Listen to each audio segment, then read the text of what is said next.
குருவின் தினம் ஒரு சுவடுகளில் பொறுமைங்கிற தலைப்பை இன்றைய நாளில் எடுத்துக்கலாங்க. அதாவது முயல் அமைன்ற சிறுகதை, அதாவது சிறுவர்களுக்கு ஒரு கதை சொல்லுவாங்களாங்க.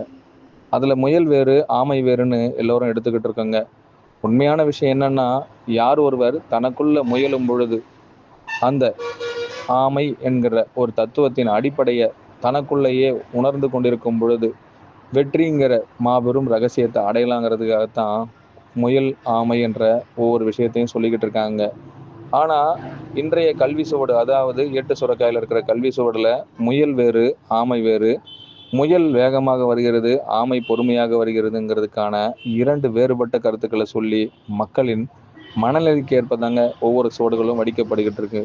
ஆனால் இரண்டுமே ஒன்றுனா, உங்களுக்குள் நீங்கள் பொறுமையாக இருப்பது மட்டுமல்ல, அதில் உங்களுடைய முயற்சியின் தத்துவம், உங்களுள் உணரும் தத்துவத்தை அடிப்படையாக கொண்டு நீங்கள் அது என்ன வெளிப்படுத்துகிறதுங்கிறதுக்கான ஒரு காரணத்தை தேடும் பொழுதெல்லாம் அந்த முயற்சியே உங்களுக்குள் மறு வெற்றியாய் உங்களுள் தொடரும் பொழுதெல்லாம் அந்த முயற்சியில் நீங்கள் பொறுத்திருந்து உங்களுள் ஒரு திரு விளக்கம் கொடுக்கும் மாபெரும் சக்தியாய் உங்கள் குருவே அதை பொறுத்திருந்து காட்டினால் அதில் நீங்கள் ஆமை போல் வெற்றியும் அடையலாங்கிறது தான் பொறுமைங்கிற மறு விளக்கத்தையும் சொல்ல ஆசைப்படுறாங்க.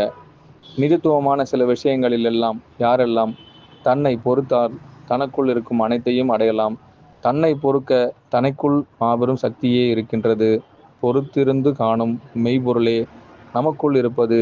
பொறுத்தால் இந்த பூமியையும் ஆளலாம் என்ற பொறுமையின் மாபெரும் அத்தியாயமாய் இந்த பூமியும் இருக்கின்றது. பொறுமைக்கு பல உதாரண பொருட்களாய் இவ்வுலகத்தின் அனைத்தையும் காட்டும் பொழுதெல்லாம் அவை அனைத்தும் எதனை நோக்குகின்றன? தன்னை நோக்குகின்றன. தனக்குள் மாபெரும் சக்தியே வெளிப்படுவதை அவை உள்நுழங்கி காட்டுகின்றன என்பதையும் இந்த பொறுமைங்கிற இன்றைய தலைப்பிலிருந்து முழுமைப்படுத்த ஆசைப்படுறாங்க. மீண்டும் பல தவசோடுகளோடு அனைவருக்கும் குருவே சரணம், குருவடி சரணம், திருவடி போற்றுங்க.